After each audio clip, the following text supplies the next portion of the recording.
Assalamu alaikum students, hope all of you are fine and you have completed your previous exercise, that is exercise 8.7 in which you have factorized using the identities.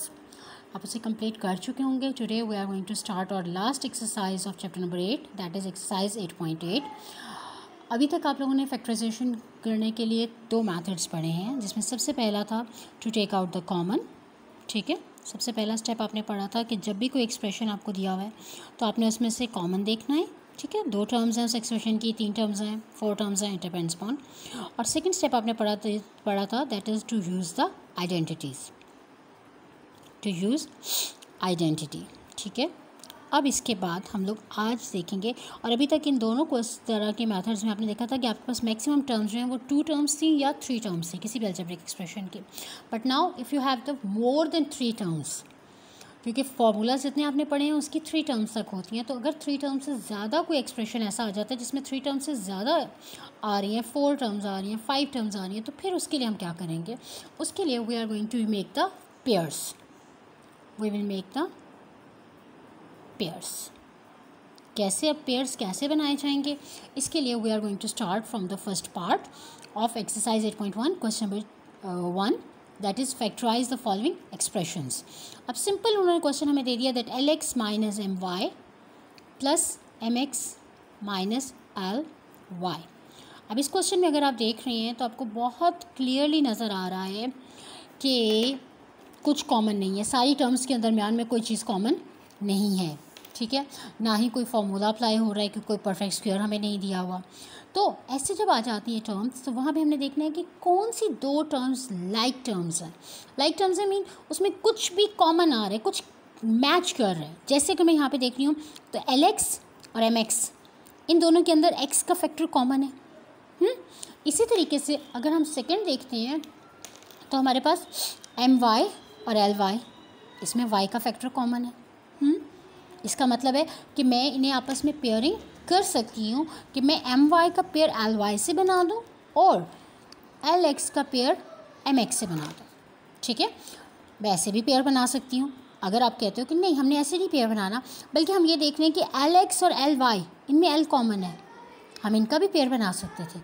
M और M हम इनका भी pair बना सकते हैं. So it's totally up to you. आपने अपनी ability को चेक करना है कि आपको क्या चीज़ लग रहा है कि कौन सी दो टर्म्स कुछ कॉमन उनमें आ रहा है, कुछ मैच कर रहा है, तो उनको लेंगे. अब मैं इस वक्त जो है वो फर्स्ट को थर्ड और सेकंड को फोर्थ के साथ पेयर अप कर रही हूँ. तो पेयर अप करने का मतलब ये है कि उन्हें अरेंज करके लिखेंगे LX प्लस MX, मैंने इन्हें कंबाइन किया. Next two term minus MY minus LY. Clear, मैंने इन्हें पेयर अप कर दिया, कंबाइन करके लिख दिया फर्स्ट और थर्ड, सेकेंड और फोर्थ को, और जब मूव किया तो उनके साथ उनके साइंस भी मूव हुए हैं. ठीक है, अब देखें फर्स्ट और सेकेंड टर्म में से क्या चीज़ कॉमन है. इन दोनों में देखें तो X दोनों में मौजूद है, राइट. यहाँ पे भी X मौजूद है और यहाँ पे भी X मौजूद है. तो दोनों में से आप X को कॉमन ले लें.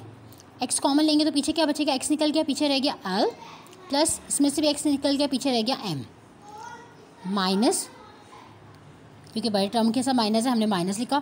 और आपको पता है कि अगर माइनस साइन कॉमन ले रहे हैं तो इंटरनल साइंस चेंज हो जाएंगे. सो ये चीज़ याद रखिएगा. अच्छा, इसके साथ ही इनमें कॉमन क्या आ रहा है? इनमें कॉमन आ रहा है Y एंड द Y. तो दोनों में से हम Y को कॉमन लिख लेते हैं. तो पीछे क्या बचेगा? Y निकल गया, पीछे रह गया M, और क्योंकि हमने माइनस साइन कॉमन लिया था तो माइनस माइनस प्लस, यहाँ से भी Y कॉमन ले लिया तो पीछे रह गया L. अब अगर आप देख रहे हैं तो आपके पास इन दोनों टर्म्स में यहाँ पे L प्लस M है, यहाँ पे M प्लस L है. All of you knows 2 + 3 5, 3 + 2 5. तो एडिशन में हम टर्म्स को आगे पीछे कर लें आंसर सेम होता है. सो इसका मतलब है कि ये दोनों लाइक टर्म्स है, सेम टर्म्स है. मैं इसको कॉमन ले लेती हूँ. अब ये मेरी कॉमन टर्म्स है. ठीक है, अब हमारे पास यहाँ पे एक्चुअली हुआ क्या है कि हमारी जो 4 टर्म्स थी, 4 में से हमारे पास 2 टर्म्स बन गए. एक ये टर्म है और एक ये टर्म है, क्योंकि इनके दरमियान ये नेगेटिव साइन इन दो टर्म्स को सेपरेट कर रहा है. ठीक है, तो इन दोनों टर्म्स में से क्या चीज़ कॉमन आ रही है? कॉमन जो चीज़ आ रही है that is your this bracket, ये L प्लस M, ये दोनों में से कॉमन है. तो इस L प्लस M को मैंने बाहर लिख दिया, बाहर लिख दिया. पीछे क्या रह गया? यहाँ पे इस ब्रैकेट L प्लस M निकल गया तो X रह गया, इसमें से L प्लस M निकल गया तो माइनस Y रह गया. So this is our answer. Simple. Move towards the third part. P square plus 2P minus 3P -6। Again अब यहाँ पे आप देख रहे हो हमने पेयरिंग करनी है। कैसे आप पेयर करना चाहते हो, it's totally up to you, जैसे आपको इजी लगता है। आप चाहो तो फर्स्ट एंड लास्ट का बन नहीं सकता क्योंकि उसमें कुछ भी कॉमन नहीं है, ठीक है, तो वो सॉल्व नहीं हो सकेगा। उसकी बजाय हम क्या करते हैं कि हम सिंपली पेयर अप करते हैं फर्स्ट को सेकंड, ठीक है, और थर्ड को फोर्थ। अब इनको पेयर अप करते हैं, ऐसे पेयर करके देख लिया जाता है। मीन आपने पेयरिंग जो करनी है वो टोटली अपने क्वेश्चन के अकॉर्डिंगली देखना है कि जहाँ पे आपको इजी लग रहा है। मैं अब इन दोनों में से देख रही हूँ कि पी स्क्वायर और पी दोनों में पी कॉमन है, तो मैंने पी कॉमन ले लिया और स्क्वायर में से एक पी निकल गया तो पीछे रह गया पी, प्लस 2p में से पी निकल गया तो पीछे रह गया 2। सही, यहाँ नेगेटिव साइन है, नेगेटिव साइन लिखा। 3 और 6 के अगर मैं फैक्टर्स बनाती हूँ तो मुझे पता है 2 3 6 होता है। सो इसका मतलब है कि 3 दोनों में कॉमन आ रहे हैं। सही, तो इस पॉइंट ऑफ व्यू से मैंने 3 को पेयर अप किया था। अब 3 को यहाँ से कॉमन ले लें एंड व्हाट इज़ लेफ्ट, 3 निकल गया तो पीछे रह गया p, और क्योंकि माइनस साइन कॉमन लिया था तो माइनस साइन कॉमन लेने की वजह से इंटरनल साइंस चेंज हो जाएंगे, इट विल बिकम प्लस, और 3 कॉमन ले लिया, पीछे ये रह गया 2। सिंपल। अब आपके पास अगेन यहाँ पे अगर देख रहे हैं तो 2 टर्म्स हैं, जिन 2 टर्म्स में p+2 और p+2 दोनों में कॉमन आ रहा है। So take out the p+2 as your common factor, और पीछे क्या रह जाएगा, p+2 निकल गया तो पीछे रह गया p+2 निकल गया तो पीछे रह गया 3। So it is your answer. सही। Move towards another part. Let's say I am going to do the 9th part, as the whole exercise is having the same thing। ठीक है, इसमें कोई न्यू चीज़ नहीं है, यही सारा कुछ आपका थ्रू आउट यूज़ हो रहा होगा, यही फार्मूलाज, यही पेयरिंग होनी है। और पेयरिंग जो है वो आपने सिर्फ अपना ध्यान देखना है कि आपने सोचना है कि मैं किस चीज़ को किसके साथ पेयर कर सकती हूँ। अब यहाँ पे अगर मैं देखती हूँ, चलें सोचें किस किस को पेयर करते हैं। आई होप जैसे लिखे हुए ऐसे ही पेयर कर लें, ऐसे भी किया जा सकता है। और चाहें तो आप अगेन वही रूल अप्लाई करें। आप चाहें तो एक रूल बना सकते हैं कि फर्स्ट को थर्ड और सेकंड को फोर्थ, क्योंकि इसमें देखिए इसमें 2 स्क्वायर है, इसमें टी है, तो दोनों में से एक टी कॉमन निकलता है। इसमें एस और एस वाली टर्म्स है, मैंने एस वाली टर्म्स को कंबाइन कर लिया। So now we will do it. इनको अरेंज करें, T square plus T minus S T minus S.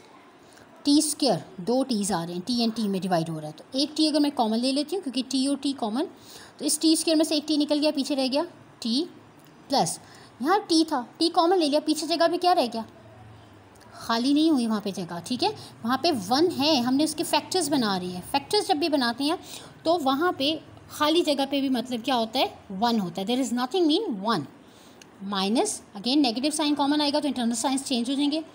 S और एस दोनों में प्रेजेंट है, एस कॉमन ले लें, पीछे क्या रह जाएगा टी प्लस 1। और यहाँ प्लस क्यों आया है, सोचिए थोड़ा सा। As you are taking out the negative sign common, तो इस वजह से इंटरनल साइंस चेंज हो जाएंगे। अब आपके पास अगेन दोनों एक्सप्रेशंस में t+1 कॉमन आ गया है, दोनों में प्रेजेंट है, just take it out. t+1 को ले लिया तो पीछे रह गया t minus S. This is your answer. And now the last part I am doing for you, that you have L square M square minus 13 LM minus 2 LM plus 26। Again अब आपने सोचना है कि आप किस तरह पेयरिंग करना चाह रहे हैं। मैं वही रूल अप्लाई करूँगी, that I am going to make the pair of first and third and second and fourth. ठीक है, इन्हीं पेयरिंग को यूज़ करते हैं। सबसे पहले उन्हें अरेंज करें, फर्स्ट एंड थर्ड को कंबाइन करें, L square M square minus 12m, next third term 13lm plus 26। अब आप देखें तो इन दोनों में से क्या चीज़ कॉमन है, L square M square lm, mean L यहाँ पे भी मौजूद है, एल यहाँ पे भी, एम यहाँ पे भी, एम यहाँ पे भी, तो हम lm को कॉमन लेते हैं। स्क्वायर में से एक एक निकल गया तो पीछे रह जाएगा lm माइनस, ये lm निकल गया तो पीछे क्या रह गया 2। नेगेटिव साइन है, नेगेटिव साइन कॉमन ले लें। अब यहाँ 13 है और 26 के फैक्टर्स आप लोग बना सकते हैं जो आपको पता है, दैट इज़ इक्वल्स टू 2 × 13। तो 13 इसका मतलब है कि कॉमन फैक्टर आ रहा है। आप 13 को कॉमन ले लें जब 13 कॉमन निकल गया, जैसे यहाँ से ये 13 कॉमन निकल गया, ये 13 कॉमन निकल गया, ठीक है, 13 कॉमन निकल गया तो पीछे क्या रह जाएगा, LM, और क्योंकि नेगेटिव साइन कॉमन लिया था तो इंटरनल साइंस क्या हो जाएंगे, चेंज, माइनस, इसमें से ये 13 कॉमन ले लिया तो पीछे रह गया 2। अगेन अगर आप देख रहे हैं तो दोनों में टर्म्स सेम आ रही हैं, so it's mean your LM minus 2 is the common term and the left term is LM minus 13. So this is your answer. So I hope the whole exercise is clear to you. Now you need to complete this exercise in which you have the 12 parts. I hope these are not lengthy parts, only 2 step question is this, so you are easily able to complete this work by today. आप इसे complete करें, कल इंशाल्लाह हम लोग इसकी objective exercise start करेंगे और साथ ही हम लोग रिविजन अपनी स्टार्ट करेंगे, because this is the last exercise of our syllabus for the first term. All the best students. If you feel any problem you can ask me anytime. All the best.